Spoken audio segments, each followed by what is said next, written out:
recording now. Sorry about that. Just to mention, I'm not going to go through all of that again, but we recently went through this book by Guy Prentice Waters, Well Ordered Living Well. And now we're going to go through this book, The Apostolic Church, Which Is It? By Thomas Witherow, in our study together of church government and polity. So, 6 principles. He lays them out, interestingly enough, I would say from least important to most important. And I think he does that intentionally, so I'm not going to mess with his order. But all of this is, what he does in this book is all to pose the question, what is the church, biblically speaking? What is the church to do? How is it to look? How ought it to be governed and operate? And these are important questions because they touch on exactly what we do together in the worship of God as we congregate as a church, as a worshiping community in covenant with God, called out of the nations to glorify him through the Lord Jesus Christ. Some of what he sees in the New Testament, he recognizes is universal and applicable to the church in every age. And some of what he sees and what we see in the New Testament is particular and special to the apostolic church, that is the church in the time of the apostles. So the exegete, or the student of the Bible's job, is then to distinguish between those 2 types of details. Which details of how the church operates do we carry over into our current age, that is, in our age without the apostles actually living and on the earth performing their ministries? And which of these principles do we recognize were unique to that very beginning phase of the New Testament church? And he talks about that in terms of officers and office bearers in the church. And we touched on that a bit when we went through the last book, when I talked about the office of elder and the office of deacon being the perpetual offices in the church that Christ has given to his people, and the office of apostle and the office of evangelist having passed away with the closure of the canon and the death of the men who occupied those special offices during the early years of the church. But now that we have the Bible and God's word completed and given to us in the 66 books of the Old and New Testaments, there is no longer a place or a need for apostles as such, or their helpers, evangelists as such. Rather, what Christ has determined that we need are elders and deacons, and that's what he's given to us, those ordinary office bearers in the church. All right. So, having set all that in place, we'll dive into the first principle. The first principle that Witherow highlights from Scripture is that after Christ's ascension, after Christ ascended into glory and is no longer physically interacting man to man in that way that he was with the disciples, where he could call apostles and put them into office, and then with apostles, recruiting evangelists as well and imparting to them the power that they'd received. After that process of entering office is completed, the first question is, okay, how does Christ, the risen and ascended Christ, how does he now appoint and ordain office bearers in his church? And what we see in the New Testament, particularly in the book of Acts, what we see is that after Christ's ascension, officers are appointed or elected by popular election. That is, the people of the church, by the showing of hands, select their own officers. And in that process, we see not a man-centered building up of the church, but we see Christ working through that process to call men into service in his church. because all offices, whether they're extraordinary, the office of apostle and evangelist, or they are ordinary, the office of elder and deacon, all offices are finding their origin in the Lord Jesus Christ. And all those who serve in those offices do so at the good pleasure of our Savior. The apostles were the only office bearers chosen during the lifetime of the Lord. And so in that case, he literally, vocally, audibly called them into service. The personal call of the Lord Jesus was then and is still the first and best of all authority to hold office in the church of God. But after the Lord has ascended to heaven, the personal call, except in the case of the Apostle Paul, the personal call was not the passport of any man either to the ministry or to apostleship. Men were no more put into office by the living voice of the Lord Jesus, audibly heard. The departure of our master and the vacancy left in the list of apostles by the death of Judas gave opportunity for bringing into operation a new principle. In the first chapter of the book of Acts, in verses 13 to 26, this whole case is laid out before us with the position of Judas having been vacated by the betrayer. The question is, okay, who's going to take his spot? And if you have your Bibles, I'd encourage you to open up to Acts chapter 1 as we kind of look at this special case of how an apostle is chosen in a unique manner, very different than the calling that went forth to Matthew from his tax booth, or Peter and Andrew and James and John from their fishing nets. But how is it that Matthias is selected to join the ranks of the apostles? This is what we read. Again, Acts chapter 1, starting at verse 13.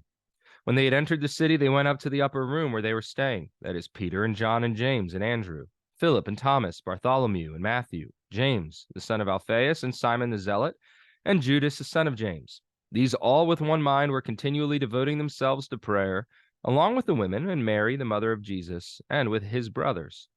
At this time, Peter stood up in the midst of the brethren. A gathering of about 120 persons was there together.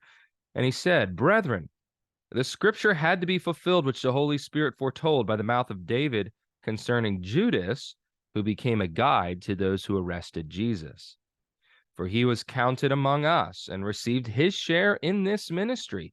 Now this man acquired a field with the price of his wickedness, and falling headlong, he burst open in the middle, and all his intestines gushed out, and it became known to all who were living in Jerusalem, so that in their own language that field was called Hacheldama, that is, field of blood. For it is written in the book of Psalms, let his homestead be made desolate, and let no one dwell in it, and let another man take his office. And that is a citation there in Acts 20, a citation of Psalm 109, verse 8. Therefore, this is Peter continuing, therefore it is necessary that of the men who have accompanied us all the time that the Lord Jesus went in and out among us, beginning with the baptism of John until the day that he was taken up from us, one of these must become a witness with us of his resurrection. So they put forward two men, Joseph called Barsabbas, who was also called Justus, and Matthias. And they prayed, and they said, You, Lord, who know the hearts of all men, show which one of these two you have chosen to occupy this ministry and apostleship, from which Judas turned aside to go to his own place. And they drew lots for them, and the lot fell to Matthias, and he was added to the 11 apostles. Very interesting. Well, it seems here that in the interval between the ascension and the day of Pentecost, when the Spirit is poured out, the disciples met for prayer and supplication in an upper room in the city of Jerusalem. The mother and brethren of Jesus were present, as also were the 11 apostles. Taken together, the passage tells us there were 120 people in this little expression of the church.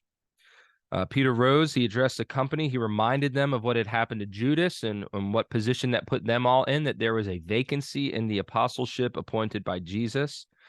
And he states that there are certain necessary qualifications for the man that would succeed Judas in this apostleship. He must be one who had interaction and relationship with the 11 other apostles from the very beginning of Christ's ministry to the closure of his earthly ministry, marked by his ascension. And he states the duties of the new apostle. He was to be with the others, a witness of Christ's resurrection. That is the primary function of apostleship. Such was the case that Peter put before the men and the brethren that met together in that upper room in Jerusalem. We then read that they appointed these two men to stand for selection. These two men, Joseph, called Barsabbas, also called Eustace, and Matthias, they put them forward. That is, they appointed them to be selected. And because there were two that were recommended by the group, the process that they followed to pick one or the other was to pray and then to cast lots for them. Are you all familiar with what it means to cast lots? Yes, okay, very good. But let it be observed that while Peter explained the necessary qualifications and the peculiar duties of the office, the appointment of the person did not rest with Peter. Peter is not the chief bishop in this situation. This is what the Roman Catholics will argue.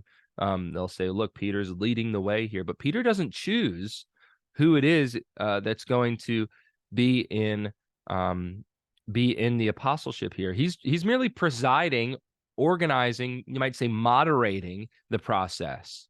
And the selection is done by a different means. In fact, I think that might be one reason why we have this situation at all. That you have two guys or two men that are put forward is so that we could see that Peter is not making the choice on his own, by no means.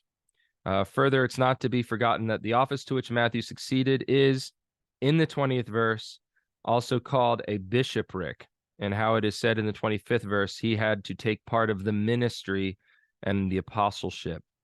The men and brethren, at Peter's suggestion and prompting, exercised the right of appointing a man to a bishopric to serve as an elder or a bishop in the church, and we'll consider how those terms are synonymous in the New Testament. Let me see here. The authorized version represents the two apostles, so the King James will represent the two apostles, Barnabas and Paul, as ordaining elders in every church in their ministry later on in the book of Acts, whereas the true meaning of the word in the Greek is to elect by a show of hands. And so what I'm hoping to establish here is, even in the apostleship and even in the special means by which elders are raised up during the apostolic period under the oversight of the apostles themselves, there's not an arbitrary conferring of authority. There's not an arbitrary appointment to these offices. Rather, there's an election by a show of hands. There's a collaborative appointment procedure here. And we must not allow a faulty translation to rob us of the testimony of Scripture to an important fact, namely, and this is the principle, the elders of the New Testament church were appointed to office by popular vote. And we see this even here in this collaborative effort of the apostles to choose one to join their number. But it's certainly the case with the matter of elders, which we see in Acts 14:23 and elsewhere, and in Paul's letters as he's writing to Timothy and Titus. Now, the 6th chapter of Acts would be the next place to go for considering how officers are elected and chosen, and particularly in connection with the diaconal function in the early church, and what I think is the establishment of the office of deacon, which continues to today. So as we get to the 6th chapter of Acts, the situation is as follows. The church has grown. The church has grown rapidly. The church has grown even to the point of overwhelming the apostles in their function as elders in the church. And they can't be committed wholeheartedly and without distraction to the ministry of word and prayer, because they're getting pulled in all these different directions by the people for not lesser things in terms of unimportant things, but lesser functions in relation to their office, namely waiting on the different people, particularly the widows of the early church, making sure that they're fed and they have their provisions. And so to solve this problem of being overwhelmed with the ministry and the work of the church, the apostles say, all right, we need to appoint elders, or we need to appoint deacons. We need to divide the offices and the functions of service in the church so that there's a good order here, and we can be committed to the ministry of word and prayer. Look at Acts chapter 6 with me if you have your Bibles. Now, at this time, while the disciples were increasing in number, a complaint arose on the part of the Hellenistic Jews against the native Hebrews, because their widows were being overlooked in the daily serving of food. So the 12, that's the apostles, summoned the congregation of the disciples and said, "It is not desirable for us to neglect the word of God in order to serve tables. Therefore, brethren, select from among you 7 men of good reputation, full of the Spirit and of wisdom, whom we may put in charge of this task. But we will devote ourselves to prayer and to the ministry of the word." The statement found approval with the whole congregation, and they chose Stephen, a man full of faith and of the Holy Spirit, and Philip, Prochorus, Nicanor, Timon, Parmenas, and Nicholas, proselyte from Antioch. And these they brought before the apostles, and after praying, they laid their hands on them. And this is the result. The word of God kept on spreading, and the number of the disciples continued to increase greatly in Jerusalem, and a great many of the priests were becoming obedient to the faith. So we see in this passage a nomination period announced by those who are functioning as elders, namely the apostles in Jerusalem at this point. And after a period of time, we see these 7 men nominated and elected by the congregation of disciples there to serve as deacons, and the apostles functioning as elders ordain these men into the office with the laying on of hands. And what's the result? The church continues to grow and the word of God spreads, because now the apostles functioning as elders are able to commit themselves to the ministry of word and prayer, which is rightly what we ought to be focusing upon as elders in the church. The couple principles, the division of offices here and of service in the church, but also notice the apostles did not select these men. The apostles ordained them. They certainly ensured that the men who were entering into the office were well qualified and trained, but the apostles did not unilaterally impose officers upon the congregation. They set up the process for the congregation to select the men themselves. Witherow writes, "They adopted a course of procedure unaccountable to us on any other principle than that they purposely managed the matter in such a way as would guide the church in the appointment of office bearers when themselves would be removed, and thus form a precedent for future ages." What the apostles did in this instance is that they gave us an example for the appointment of office bearers after they themselves would be gone. The apostles summoned the congregation together. They explained the situation. They said their appropriate business as ministers was with the word of God. They said it was unreasonable for them to have to neglect the spiritual work in order to attend to temporal concerns of serving food. And so they called upon the congregation to look out among themselves for 7 men of good character, gifted with wisdom and the Spirit of God, who might be appointed to take charge of what Witherow calls this secular business, and who would leave the apostles free to attend to duties peculiarly their own, namely prayer and the ministry of the word. And so the whole multitude, accepting this as good counsel, chose Stephen and the other men. And these 7 men whom the multitude chose were the first deacons, Witherow writes. And I think he's right about that, though there is some argument among theologians. Are these really deacons as we have them now, or are they proto-deacons? Well, I think they're doing the work of deacons. Literally, diakonos means waiting tables. So I think that they're probably deacons, and I'm comfortable with that. But regardless, the principle that's laid down for us by what the apostles did here and what the early church did here is that officers, whatever their office, whatever their function, ought to be selected by the congregation and not imposed upon the people from above by other officers. So here are three clear facts, fully sufficient to be the basis of a principle. From both of these passages, the first chapter of Acts with the appointment of Matthias as an apostle, and then the sixth chapter of Acts with the choosing of the seven. And I also made passing reference to other chapters like Acts 14:23, showing us how elders are chosen in a congregation. We have three facts that lead to this principle, this first principle of the Apostolic Church, that officers are chosen by popular election. I'll just read what Witherow writes here in summary. The first chapter of Acts supplies us with an instance of the assembled men and brethren appointing to office one who is both an apostle and a minister. The 14th chapter shows that the elders of the congregation were chosen by popular suffrage or voting. The 6th chapter furnishes an example of the whole multitude of the disciples choosing 7 men to be deacons. On these three facts, clear and irresistible, we found the principle of popular election. The conclusion that follows from this evidence, we find it absolutely impossible to evade or avoid, namely, that in the Apostolic Church, the office bearers were chosen by the people. So that's our first principle that Witherow lays out for us, that in the Apostolic Church, the office bearers were chosen by the people. And I believe this is a principle that continues through to the present day as well. The second principle is one that I've already kind of mentioned in passing, and we're going to look at it in a bit more detail. And we discussed this in the last book too, but it's good to rehearse it again. It's that elders and bishops are one and the same office.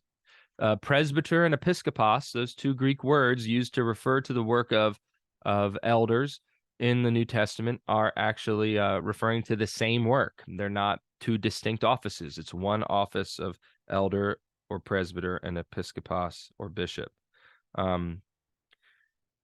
So there is no passage of Scripture that ever speaks of a presbyter as holding an office distinct from an episkopos or overseer or bishop. The same verse never speaks of bishops and elders. When Paul, for example, writes to the Philippian church, he mentions the bishops and deacons, but says nothing of elders. And when James directs the sick to call for the elders of the church, he says nothing of bishops.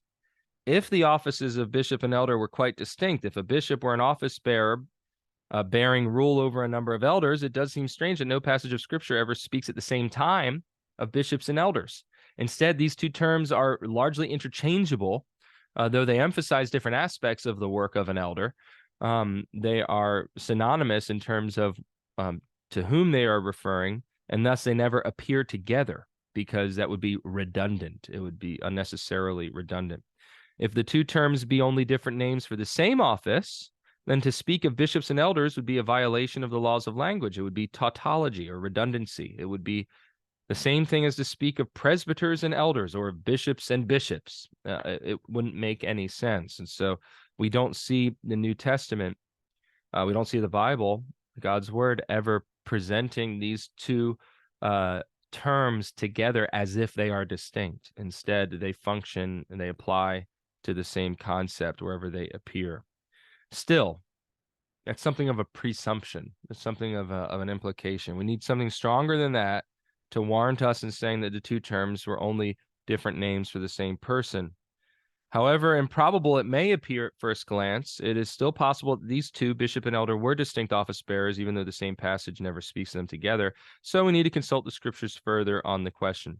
The first passage that comes to us then is Titus chapter 1, verses 5 to 7. This is what we read here. This is a very important text as Paul's giving direction to Titus for how best to order affairs in the church. He says, "For this reason I left you in Crete, that you would set in order what remains and appoint elders in every city as I directed you. Namely, if any man is above reproach, the husband of one wife, having children who believe, not accused of dissipation or rebellion. For the overseer must be above reproach as God's steward, not self-willed, not quick-tempered, not addicted to wine, not pugnacious, not fond of sordid gain, but hospitable, loving what is good, sensible, just, devout, self-controlled, holding fast the faithful word which is in accordance with the teaching, so that he will be able both to exhort in sound doctrine and to refute those who contradict." I read a couple more verses beyond what Witherow indicates. Now, this passage strongly confirms the truth of what we've already said, that namely the office of elder is the office of bishop, that they're one and the same. It appears that Paul left Titus behind him in Crete to ordain elders in every city, to guide him in that duty. The apostle lays out certain qualifications for elder. No member of the church was qualified for it unless he met these qualifications, this description of living a blameless life. 4, he says, a bishop must be blameless as the steward of God. Did you catch that? In the translation I read, verse 5 says to appoint elders in every city, and verse 7 says for the overseer must be above reproach. Now, the word overseer is just the word bishop. It's the same exact word, episkopos in the Greek, translated bishop in some translations, translated overseer, which is a bit more literal in other translations. And so you can see, even in this passage, that Paul is referring to the presbyter, the presbyteros, the elder, as an episkopos or bishop. They're one in the same office here. Because a bishop must be blameless as a steward of God. An elder must have such qualifications. So what do we conclude from that? Well, an elder is a bishop. I mean, why else would Paul speak in this way or write in this way? Let me see. All right, it must be evident to every unprejudiced man that the apostle would never state as a reason for ordaining none but men of good moral character to the office of the eldership that a bishop must be blameless if he did not understand that elder and bishop were only different designations for the same office. Now, when we turn to 2 John chapter 1, this very personal letter from the Apostle John to the elect or chosen lady and her children, which we believe is a designation for the church. We read this. He says, the elder to the chosen lady and her children, whom I love in truth, and not only I, but also all who know the truth. He refers to himself as the elder. And what does Peter? How does Peter refer to himself in 1 Peter 5:1? In 1 Peter 5:1, we read this, therefore, I exhort the elders among you as your fellow elder and witness of the sufferings of Christ and a partaker also of the glory that is to be revealed. We find that the Apostle John and the Apostle Peter both refer to themselves as elders. They don't refer to themselves as bishops as if they are somehow over other elders or presbyters. Rather, they refer to themselves with the same term. Now, this brings us but a step to the conclusion that we're trying to enforce here as a second principle of the Apostolic Church. It may be true that every general is an officer, but does not follow from this that every officer is a general. A bishop may, like John and Peter, be an elder, but does not necessarily follow that an elder is a bishop. This may be true, but we require more proof before we can reach such a conclusion. So what these two passages show us is that these men, these apostles, whom, if anyone's a bishop, they're a bishop. They refer to themselves as elder, but does it cut the other way? Do elders, can we refer to them as bishops? Look at Acts 20. Acts 20, another keystone text in this study. Acts 20, verses 17 through 28. From Miletus, he, that is Paul, sent to Ephesus and called to him the elders of the church. Now we read here that Paul sends for these elders of the Ephesian church to meet with him at Miletus. And what follows in these verses through verse 28 is a description of his ministry in their city, the great theme of his preaching being repentance towards God and faith towards the Lord Jesus Christ. He also prophesies of the afflictions awaiting him at Jerusalem and elsewhere, and we read that they grow sad in their hearts because they love this man who's been their leader and their teacher and preacher in their church for some time. And he warned them to take heed to themselves and to the flock over which the Holy Ghost had made them, and this is the word he uses, overseers or bishops, as the word is else rendered. This is in Acts 20, verse 28. Notice. So in verse 17, Paul calls to himself the elders. And then in verse 28, we read, Be on guard for yourselves and for all the flock among which the Holy Spirit has made you overseers, has made you bishops. And so he refers to these elders in Ephesus as bishops. In the Apostolic Church, the offices of bishop and elder are identical. They're the same office. In fact, it's improper to refer to them as offices because they are one and the same. Now, we're not... let's see, how do I want to go here? All right. And so it's interesting. Witherow notes out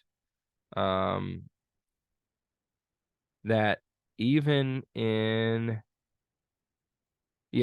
Edward Gibbon, who was an antagonist of the church, but largely a sound historian in his observations. Edward Gibbons, who wrote The Rise and Fall of the Roman Empire, wrote this: the public functions of religion, speaking of the church, were solely entrusted to the established ministers of the church, bishops and the presbyters, two appellations or two terms which in their first origin appear to have distinguished the same office and the same order of persons.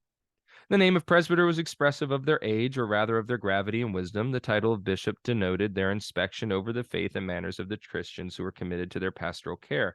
So, the reason why this is so important to hit home today is because the word bishop, particularly if you have a Roman Catholic background or an Episcopal background, the word bishop has taken on a rather different meaning than the word presbyter or elder. The Roman Catholic Church makes a large distinction between the two. And when we get, probably next time, when we get to the point of applying these principles to different forms of church government as we see them today, we'll make that point again. But originally, in the Apostolic Church, the two terms were synonymous. They referred to the same order or office. That is the office of the elder or the overseer. It's one and the same. So that's our second principle. The first principle is that after Christ's ascension, popular election is the means by which Christ, in his wisdom, calls and appoints men into ordained office. And the second principle is that the office of elder is the office of overseer or bishop. They're one and the same. So now the third principle is something that we talked about at some length in the last book, and that is this principle of a plurality of elders or bishops. And we already saw this in some of the passages we examined. We noticed there are multiple elders in Ephesus in Acts 20. In Titus 1, Paul instructs Titus to appoint elders, and also in 1 Peter 5, Peter addresses himself to his fellow elders.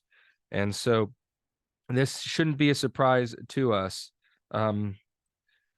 We read that in Acts 14:23, which we used as a proof text for popular election of elders, we read this.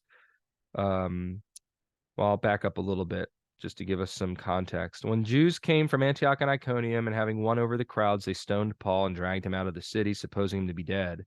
But while the disciples stood around him, he got up and entered the city. The next day he went away with Barnabas to Derbe. After they had preached the gospel to that city and had made many disciples, they returned to Lystra and to Iconium and to Antioch, strengthening the souls of the disciples, encouraging them to continue in the faith, and saying, through many tribulations we must enter the kingdom of God. When they had appointed elders for them in every church, having prayed with fasting, they commended them to the Lord in whom they had believed. That appointment being a choosing by suffrage, by popular election there. Notice they did not appoint one elder or one bishop. They appointed or ordained multiple elders or bishops or overseers in this context. There were more elders than one in each congregation of the Apostolic Church.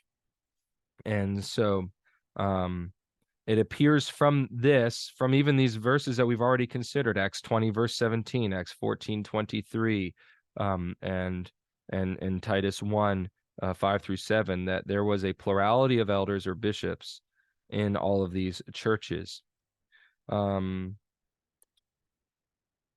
So we also see that in the church of the Philippians, when Paul addresses himself to the church in Philippi, how does he do so? Notice in Philippians 1:1, he says, Paul and Timothy, bondservants of Christ Jesus, to all the saints in Christ Jesus who are in Philippi, including the overseers and deacons.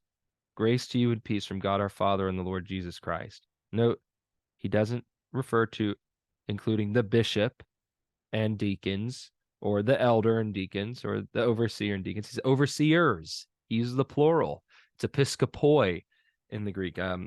It's this is an important principle in the early church, again and again emphasized for us, even if just in passing and in salutations, but emphasized nonetheless that in the Church of Jesus Christ, in a congregation, there are to be plural elders, not merely one bishop. In apostolic days, there was in each congregation a plurality of elders, or what we have seen amounts to the same thing, a plurality of bishops. This leads us to that principle. In each church, there was a plurality of elders. And I think we talked about that in the last book quite a bit, and the importance of having a plurality of elders laboring together as equals. And that's another word we use, parity, between ministers of the word and ruling elders occupying the same office in their functions. All right, the fourth principle we have then has to do with the rite of ordination, which is what we closed our last study with a couple weeks ago. What Witherow points out here is ordination, very simply, is the solemn designation of a person to ecclesiastical office with the laying on of hands. We saw this in Acts chapter 6. We see this in Acts 14.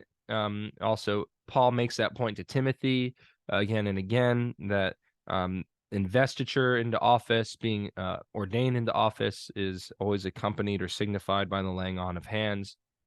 And it's not that there's something magical passing through the hands of an elder when he ordains somebody else, but it's that this rite, this outward form or act signifies a spiritual reality that God himself is accomplishing here. And this outward form consisted of three things in ordination: not just the laying on of hands, but also fasting and prayer as the two other things that accompany ordination. And so we even try to emphasize that here in the PCA when we are celebrating the ordination of officers. We generally fast beforehand and intensify our prayers for their ministries as we do so.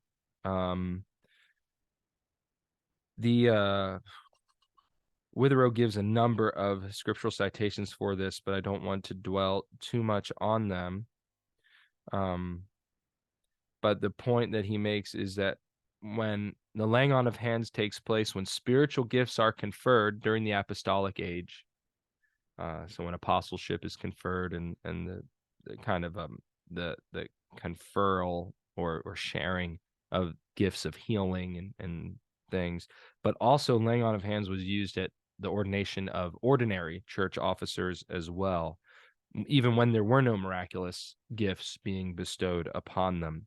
In Acts 6, Acts 13, 1 Timothy 4, 1 Timothy 5. So the great question regarding ordination then is whether it is the act of one individual or more, of one elder or many elders, of a bishop or of a presbytery basically being like the college of elders or a group of elders. So anyone claiming the right of doing all that an evangelist did would require to show that, if not an apostle, he possesses, like Titus, the authority delegated to him by an apostle. This is how evangelists were unique, and we see this in Titus 1:5. They could perform the laying on of hands in an ordination ceremony without anybody else around. And in fact, as Pastor Butler would tell you, this is a very important function, that we are able to give a man temporarily who's ministering in an area where there are no other elders around who can participate in an ordination service. But this is even when we do that today, it's temporary. We're not putting someone into the office of an evangelist. We're giving them the powers of an evangelist for a stated period of time, so that they can act on behalf of the presbytery in our absence. But ideally, whenever there's an ordination, you would have a group of men, ideally and ordinarily, participating in the laying on of hands. So I kind of glossed over that, but I don't want to dwell on this too much, since we covered it for the most part already, this principle that a plurality of elders takes part in ordination. In Acts 6:6, with the ordination of the deacons, which we've already covered, we see that they were set before the apostles, and when they had prayed, they laid their hands on them. It's not that merely Peter stood up and laid his hands on the deacons, but all the apostles participated, thus giving us that principle of plurality. The point that the New Testament gives us, as we take Acts 6, Titus 1, and other passages together, is that the elders of the early church, of the apostolic church, the apostles, did not ordain singly by themselves where it was possible for them to do it together. Where a plurality could be had conveniently, that is where it was possible, as in the case of the deacons in Acts 6, it was common for more than one to take part in the ceremony. In the absence of apostles, we have seen in the case of Saul and Barnabas, ordination was the act of certain prophets and teachers. And in the case of Timothy, it was the act of the presbytery. Paul says the laying on of hands of the presbytery, that is the group of elders in a region. Now, this conducts us to our fourth principle, namely that in the apostolic church, ordination was the act of a plurality of elders, or ordinarily called a presbytery. That's an important principle to bear in mind as we consider what pattern is being set for us by the apostolic church in God's word. So the fifth principle then also has to do with the presbytery. We've laid out the fact that presbytery is a thing that exists, and now we're going to look a bit more in detail into how it functions for the good of the church and the well-being of the church as a court of appeal and as a governing body over a particular jurisdiction. And this is where we come now to Acts 15. Well, actually, we'll start in 16. Acts 16, verse 4. Well, I'll start at verse 1. Paul also came to Derbe and to Lystra, and a disciple was there named Timothy, the son of a Jewish woman who was a believer. But his father was a Greek, and he was well spoken of by the brethren who were in Lystra and Iconium. Paul wanted this man to go with him, and he took him and circumcised him because of the Jews who were in those parts, for they all knew that his father was a Greek. Now, while they were passing through the cities, they were delivering the decrees which had been decided upon by the apostles and elders who were in Jerusalem for them to observe. So the churches were being strengthened in the faith and were increasing in number daily. This all follows a deliberative assembly in Acts 15, which we understand to be a kind of regional presbytery, or even analogous to a general assembly, which would be the national gathering of the same basic concept, gathering of elders together. Notice how Paul designates, or Luke actually in Acts distinguishes between apostles and elders, but even in Acts 15, the apostles were functioning as elders in this deliberative assembly. They were on equal footing with everybody else, having privileges of the floor and a right to be heard, and a responsibility to hear their brothers as well. And so after they've made their decision, they've handed it down in good order. Now Paul and Barnabas take that into all the churches of the area and communicate that decision as authoritatively binding on the church in its various expressions across a defined geography. Let it be remarked that in the simple narrative, the following facts stand noticeably out. Paul and Barnabas had a dispute about circumcision with certain false teachers who came down from Judea. This is in Acts 15. This dispute was not settled in the church of Antioch where it originated, and so it was referred up to an external ecclesiastical assembly consisting of the apostles and elders at Jerusalem. This assembly met publicly in Acts 15 to deliberate on the question. They pronounced a decision, and then to this decision, the church of Antioch and the churches of Syria and Cilicia yielded submission, which we see in chapter 16, verses 4 and 5. These facts are on the face of the narrative. They cannot be denied. That they were permitted to take place and that a record of them is given to us in Holy Scripture seems strange if these things did not happen for an example to us. If nothing was necessary but for the apostles to pronounce an infallible deliverance, why was there such a thing as disputing in the assembly, or even the appearance of deliberation? Or why should one apostle after another state his opinion? Again, they're functioning as elders in a manner that's given to us as an approved example for how we are to function then in the handling of disputes in the church. Excuse me. Let me get some drink here.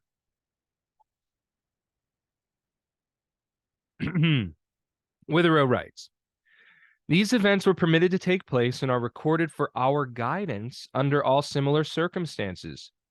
Should there be in our local congregations any difference, any dispute, any disagreement which cannot be settled by the session, by the elders in that local congregation where that dispute occurs, it is to be referred then for settlement to the rulers of the church in their assembled capacity as an external body that yet bears an organic connection and relation to the local congregation. This is so important.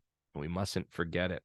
If the apostles were alive upon the earth to meet with the elders and by aid of their inspiration to guide them to an unerring decision, and were we to refer our differences to such an assembly, this would be literal obedience to the example put before us in the divine word.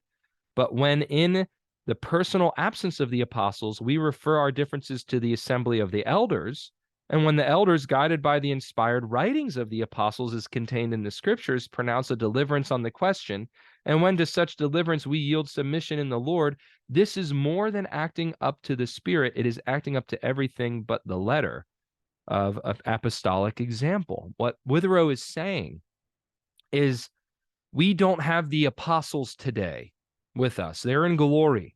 They're not worried about what we're doing anymore. They are enjoying God.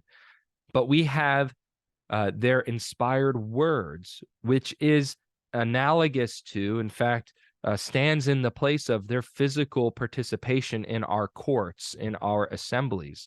Thus, when we assemble together, we refer to the word, and it's as if they're present to us. We're following the example that's set for us in Acts 15 and 16 of having a court of appeal, having a place to take our disputes if we can't resolve them locally by ourselves. This ecclesiastical assembly, in the absence of the apostles, consisting simply of the rulers of the church, has a right to meet, to deliberate, to decide, and to demand obedience to its decisions in the Lord. This twofold principle we designate here, the privilege of appeal to the assembly of elders and the right of government exercised by them in their associate capacity. This is the fifth principle of the apostolic church. And so that there's more that could be said about that, but I think we've established the principle enough to be able to move on then to the sixth principle, since we're coming up on an hour here. The sixth principle is the most important one. Remember, I've said these principles that we've been going through, they are graded in terms of importance from least important to most important. Now, they're all important, but the sixth one is certainly the most important. It's in fact our first preliminary principle that we articulate in our book of church order in the Presbyterian Church in America. But before I say it, because we're saving the best for last, I just want to rehearse the five that we've considered. In the first place, what we see in the New Testament in the Apostolic Church is we see that office bearers are popularly elected by those whom they will serve and lead in the church. In the second place, we see that the so-called elder and the so-called bishop are in fact one and the same office. They're not two distinct offices. Presbyter and episkopos are one and the same. The third principle, in every expression of the church, in the time of the apostles, there exists a plurality of elders. And even where evangelists were performing their ministry, they were commanded to appoint elders in the church and not to leave behind simply one bishop or one man to serve in that capacity. So we see that principle laid down for us. In the fourth place, we see that the work of ordination is in fact the work of a plurality of elders. It's not the work of one elder or one man, except in extreme circumstances, and even then, he's empowered by. And today, such a man performing the work of an evangelist would be commissioned to do so and authorized to do so by a plurality of elders functioning as a presbytery. And the fifth principle, which goes on from there, also speaks about what a presbytery does, and that is that a presbytery exists to receive appeals from lower courts. So there's a right of appeal in the Apostolic Church, and the presbytery exercises a right to govern the doctrine and ministry of the local congregations within its bounds, its geographic bounds. So what is the sixth principle then? It's the summative principle, the summary principle of all this. We don't see in the Apostolic Church obedience given to any temporal potentate or power, to any ecclesiastical chief or man who presides over the assembly as some kind of pope, for example. Rather, we see that the sole head of the church is Jesus Christ alone, is Christ the ascended Lord. In temporal matters, an apostle bowed to the laws of the land as administered by the magistrate. I mean, Paul makes appeal to Caesar. He never seeks to rebel against Festus or against Agrippa or against any of the different rulers that he appears before. In fact, the apostles seek to be in obedience to all the laws of the land, as insofar as they regard temporal matters. But in spiritual matters, what do the apostles say in Acts 5? They say we must obey God rather than man. And that's what we see here, is that God alone, that is the Lord Jesus Christ, is head of the church. Let's see here. The very fact that in apostolic days God did not take some heathen prince and make a Christian of him in order that he might fill the office of temporal head of the church on earth is in itself an instructive fact fraught with a moral. Let it be remarked that the scriptures make no provision for such an occurrence in after times. They contain no principle authorizing the prince, a governor, a king, either to claim or exercise authority in ecclesiastical matters, when in the course of ages a Christian potentate would appear. If there be such a principle, it is unknown to us, and it is certainly incumbent on those who approve of such an arrangement to produce from the scriptures, if they can, their warrant for maintaining that a Christian king has a right to exercise supremacy over the church in spiritual matters. Till this is done, we must be excused for believing that no temporal prince has a right to act as a lord over the heritage of God. Nor was supreme spiritual power lodged in the hands of any office bearer of the church, however distinguished by his gifts, his sufferings, or his abundant labors. But the elders on their part were enjoined not to act as lords over God's heritage, but to be examples to the flock, as 1 Peter 5:3 says. And even Jesus says, do not lord it over them as the Gentiles do. Or is that? No, that's not Christ. I'm sorry. Paul says that. The scripture therefore furnishes no ground whatever for believing that supreme spiritual power is deposited in any ecclesiastical officer any more than in any temporal prince. So I wrote in my margin here, obviously the Pope is ruled out as a special office by this statement.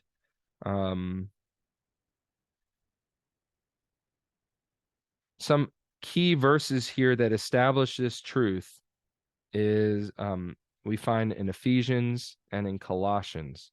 We'll start with Ephesians 1, 20 to 23. I mean, these state the principle very, very clearly and directly for us. There really shouldn't be any controversy here. But anyone who puts himself in Christ's place as head over the church is actually an antichrist, as Paul will put it, a man of lawlessness in his letters to the Thessalonians. But in Ephesians 1, starting at verse 20, we read, which God brought about in Christ when he raised him from the dead and seated him at his right hand in the heavenly places, far above all rule and authority and power and dominion and every name that is named, not only in this age, but also in the one to come. And he, that is God, put all things in subjection under his, that is Christ's feet, and gave him as head over all things to the church, which is his body, the fullness of him who fills all in all.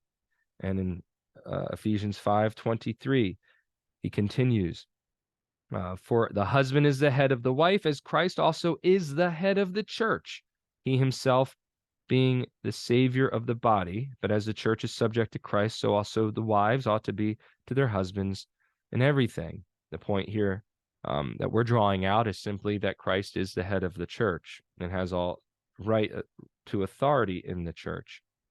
It's not that husbands have a Christ-like authority over their wives in terms of demanding absolute subjection and submission, no, but the husbands exercise authority over their wives in the same manner that Christ, as head of the church, exercises authority, pursuing their good, laying down his life for us, so we lay down our lives for our wives as well. There's more that could be said there, but we'll leave it at that. And then Colossians 1:18 puts it very plainly. He is also head of the body, the church, and he is the beginning, the firstborn from the dead, so that in himself will come, so that he himself will come to have first place in everything. The sole headship of Christ over the church was the doctrine of apostolic days. That is our sixth principle that we have for us, that Christ is head over all things to the church. We choose that principle over a principle that the church can have two heads, a head in heaven and a vice regent on earth. That's the Roman Catholic position, that yes, Christ is supreme in heaven, but the Pope is supreme on earth as the vicar of Christ. There's no biblical basis for that. There really is no biblical warrant for that. We'll look at that in more detail. There's also no biblical basis for what we see in the Anglican Church, that Christ is head of the church in heaven, but on earth, the English monarch is head of the church, ensuring its good and its existence. There's no biblical basis for that. We don't have a two-headed body in the church. We have a one-headed body, just as I only have one head, and ordinarily human beings are born with one head. When a human being is born with two heads, it's because something is deeply wrong. There's something defective, even deadly and fatal. I was reading last week about accounts of children in just the last few decades. There have been 3 such recorded instances of children born with a second head attached to their head, because they had a twin that died in the womb and they absorbed their twin to themselves. And in all 3 instances, when doctors went to separate the one head from the living child, the child died.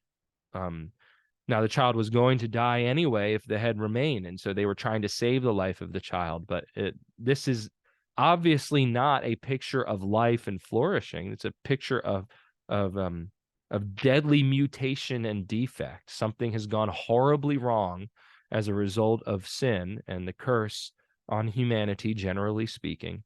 And so why in the world would we seek to mimic that in the church by designating 2 heads to the one body? That there's something wrong there.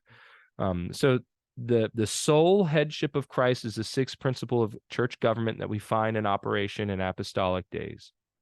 So let's observe the consequence of this principle. Witherell writes, for as Christ is the head of the church, the members of the church are to be subject to him. And as we have no way of ascertaining the mind of Christ except through the scriptures, It follows that the affairs of the church are to be managed by those officers whom the Lord Jesus has entrusted with that power, and are without the interference of any external authority, namely temporal kings and rulers, to be regulated according to the mind of God as expressed in his word. So the other 5 principles all rest on this fundamental principle of Christ's sole headship in the church. And I think that brings us to a good stopping point with Witherow, but I want to read for you from Pastor Butler and my denomination, from the preface to our book of church order here. The first preliminary principle is that Christ is the sole head of the church. Actually, the first preliminary principle has to do with God being the Lord of the conscience, which rests on Christ's sole headship of the church. But the first statement probably written by Dr. Morton Smith, the first statement in our preface to our book of church order, upon which everything else rests, is this principle that we've been expounding. And the explanation here, I can't do any better than to read it. And I think you'll find it very encouraging. It's a bit easier to understand than Witherow's statement. And then I'll open up for questions. Jesus Christ, upon whose shoulders the government rests, whose name is called Wonderful, Counselor, the Mighty God, the Everlasting Father, the Prince of Peace, of the increase of whose government and peace there shall be no end, who sits upon the throne of David and upon his kingdom in order, to order it and to establish it with judgment and justice from henceforth ever, even forever, Isaiah 9, 6-7, having all power given unto him in heaven and in earth by the Father, who raised him from the dead, and set him at his own right hand, far above all principality and power and might and dominion, and every name that is named, not only in this world, but also in that which is to come, and has put all things under his feet, and gave him to be the head over all things to the church, which is his body, the fullness of him that filleth all in all, Ephesians 1, 20-23. He, being ascended up far above all heavens, that he might fill all things, received gifts for his church, and gave all offices necessary for the edification of his church and the perfecting of his saints. Ephesians 4, 10-13. Jesus, the mediator, the sole priest, prophet, king, savior, and head of the church, contains in himself by way of eminency all the offices in his church, and has many of their names attributed to him in the scriptures. He is apostle, teacher, pastor, minister, bishop, and the only lawgiver in Zion. It belongs to his majesty from his throne of glory to rule and teach the church through his word and spirit by the ministry of men, thus mediately exercising his own authority and enforcing his own laws unto the edification and establishment of his kingdom. Christ as king has given to his church officers, oracles, and ordinances, and especially has he ordained therein his system of doctrine, government, discipline, and worship, all of which are either expressly set down in Scripture or by good and necessary inference may be deduced therefrom, and to which things he commands that nothing be added, and that from them naught be taken away. This is referring to the closing words of Revelation, also making reference to the first chapter of the Westminster Confession of Faith on the Scriptures. Since the ascension of Jesus Christ to heaven, he is present with the church by his word and spirit, and the benefits of all his offices are effectually applied by the Holy Ghost.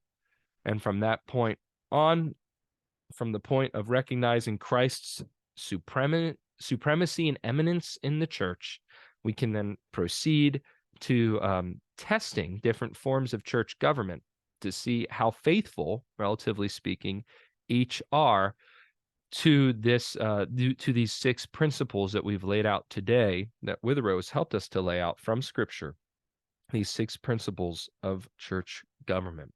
So at this point, I want to open the floor for questions. I know I went through everything rather quickly, and I'm sure that even though some of it was a review, it was probably tough to keep up. But does anybody have any questions they would like to ask?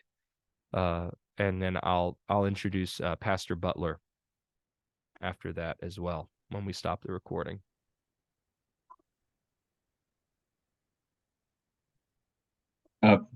I have 2 things I want to raise up. First is the usual practice that we see among evangelicals, non-reformed people, where as a graduate student from a seminary who is not unordained, and he begins to go into the mission field and begins baptizing, and everybody acknowledge him, regards him as a pastor, and until his church is augmented and become enlarged, and then of course he is without ordination. He preaches, he teaches, and then he disciples, and he train other men for the ministry. Another usual practice that we see among evangelicals today is that they may ordain, but one pastor can ordain another, so on and so forth. So I think this matters need to be addressed among our churches. We had this issue at Greenville Presbyterian Theological Seminary, believe it or not. This issue came up a few years ago. We had a man begin studying with us by distance while engaged in missions work in Kenya among an unreached people group, the Samburu people of North Kenya. And when he started studying with us, he was coming from a Baptist background. His Baptist church sent him to the mission field without ordination, but directed him and his partner, because he had another missionary that he was with, to perform baptisms among this unreached people group as they began forming a church there. And the Lord blessed the work. The church began to grow. They had about 30 people. And at that point, this dear brother, sincere, good man, became a student at Greenville Seminary, began studying with us, and within the first semester, we dealt with this issue of baptism and who rightly can administer baptism. You need to be ordained. Well, how are you ordained? Well, you need to be set apart by the laying on of hands by the presbytery. And immediately, this brother, who's very teachable, received that and said, "Oh, we've been doing this wrong.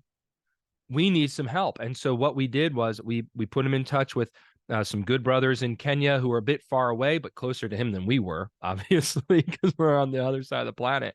And they were able to have a minister come and to perform proper baptisms in the formation of this church as he continues his ministry there. So, Rocky, I think that the problem really is a real one, and I'm glad that you brought it up.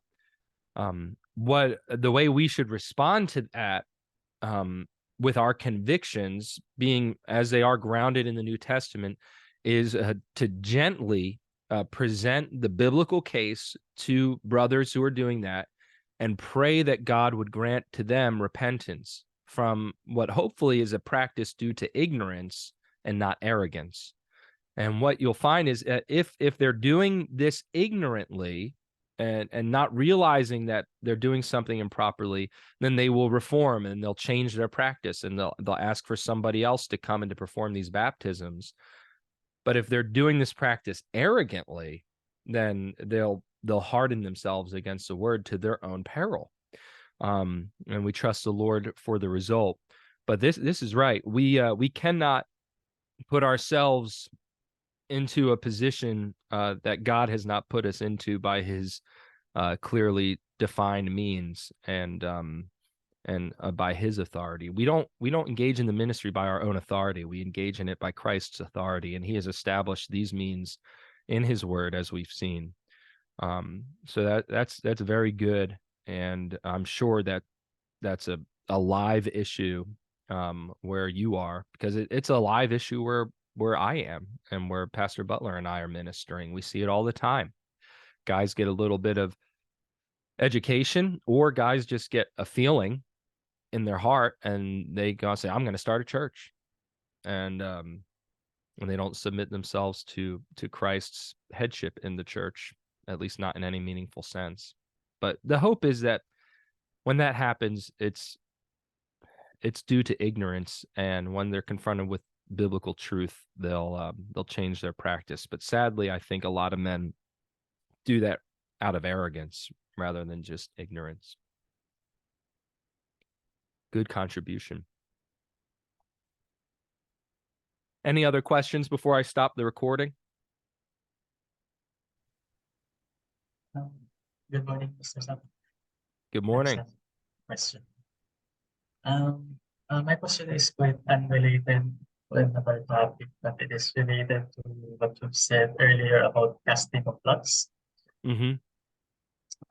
I just want to ask, what do you think about casting of lots or coin flips in determining God's will in the current generation? So the question is, I'm sorry, you were breaking up a little bit, but it has to do with casting of lots, and you're asking me what I think about casting of lots for Determining God's will in our current generation. to determine God's will in regeneration? In our current generation. Oh, in our current generation. Okay. So what do I think about casting lots to determine God's will in our current generation? Well, that's a great question. That is actually one that I have addressed before on a podcast that I do with Dr. Joseph Pipa. That's the one that someone has asked us. And some of you may be familiar with John Wesley, and he would determine practices, what to do in the church, sometimes by casting lots. I don't think that that's a normative practice for us. I don't think that that's something that we should have recourse to on a regular basis by any means. My sense is, I mean, I've never felt compelled to cast lots myself. At the same time, I think that there might be situations where it could make sense to have to cast lots between two very equal and equally relatively insignificant kinds of decisions. Like, if I was in a church of 100 people, or no, not a church. Let's say I had a session of 6 men, and 3 of us wanted blue carpet in the worship hall, and 3 of us wanted red carpet in the worship hall. And we all agreed and said, listen, this is my preference, but it doesn't really matter either way. There are 2 ways to do it. One is to take a second vote to see if somebody switches, or you could cast a lot and say, all right, which one are we going to have? Let's flip a coin. Let's go for it. Everyone's going to be okay with the result. Yeah. Now, let's say you have 2 ladies that you're interested in, and you want to marry one of them and you don't know which one it is. You probably shouldn't cast a lot to decide which one you should marry. That's much more important. That's a much more significant decision to make. You know what I mean? And in the situation of the apostles casting lots to choose which man would fill the spot vacated by Judas, the issue they confronted is they could only have one. They couldn't have both. Whereas today, in the church, if to take a similar situation, you open up officer nominations, and let's say 2 men are presented for elder when you were expecting only one, and as you get into it, you realize both of these men are qualified for elder. They could both serve as elder. You're not limited. You don't have to just pick one. You could have both serve as elder. So I don't think we're ever confronted with the same issue that the apostles were confronted with. Generally, I think casting lots probably would not be the way to go for significant decisions. I wouldn't have a problem with it for relatively insignificant decisions regarding like decor, or, let's say, what contractor to use to build a building, if they're both giving you the same price and they both have the same reputation or something. But I have a hard time imagining when casting lots would be helpful today, but I'm comfortable with the fact the apostles did it in that extraordinary circumstance. Pastor Butler, do you have anything to contribute to that? I'm sure you've dealt with this question more than I have. Yeah, and it's interesting. There are some churches that would cast lots in the selection of elders or of pastors, and they would have, two candidates, both they qualified, they got into the process, and then they would cast lots to choose one or the other. Sometimes the Dutch churches, some of them would do that. Some of the Mennonite churches would do that. But I would say, Adrian, because we see it once in Scripture doesn't necessarily establish it as a firm practice. When you see the incident there in Acts, they are selecting one man specifically to fulfill Judas's place amongst the authorized witnesses, the apostolic office itself. That office no longer exists. We don't see casting of lots for selection of elders in churches, nor for deacons described for us in the rest of the New Testament. And so I would be very, very hesitant to say, oh, that's how we ought to go about choosing elders or choosing deacons or choosing a pastor of a church, because that was a unique circumstance at that particular place and time. Now, the lot is cast, but its every decision comes from the Lord. That's what we find in Proverbs. And that's what they were relying on in this. Now, notice they had prayed in the particular matter. They committed the whole thing to prayer. So they didn't rush into this decision as to who would, and what they were doing was discerning the Lord's will in this. So I would be very, very hesitant to use that method. Prayer, fasting, careful examination of the man and of his gifts over time. And the Lord will bring these issues out is there a problem with the man, his moral character? Is there a problem with his gifts and abilities, that maybe could be remedied by maybe a little bit more concentrated study or practice say in public speaking and so forth, or an organization of his thinking and ability to express himself in preaching. But that's why we don't rush suddenly to ordain somebody. We're told not to lay hands suddenly on anyone, but we must wait and see. Does that help? Does that help you, Adrian, in answering that? Yes, Pastor. Thank you. Okay. Any follow-up to that? Any additional question in that area? Okay. Very good. Thank you, Pastor Butler. The other instance where we see casting of lots, it just occurred to me, is I guess pulling of straws or whatever it is in Jonah, when he's on the ship and during the storm. They're trying to figure out what's going on, and the lot falls on him, and so then he reveals who he is. And again, the context there is in an extraordinary ministry, the extraordinary office of Old Testament prophet, which does not continue today. So a similar kind of thing. But like I said, and as Pastor Butler intimated, there are some churches that will make certain decisions using lots, and I don't know that that's wrong if the decision doesn't carry a lot of weight to it. But I think that if it's significantly weighty, God will give us other ways to determine the appropriate or best outcome of our deliberation. All right, I'm going to stop the recording now, and then we'll be able to introduce Pastor Butler a little bit more in depth here, and then we'll close in prayer.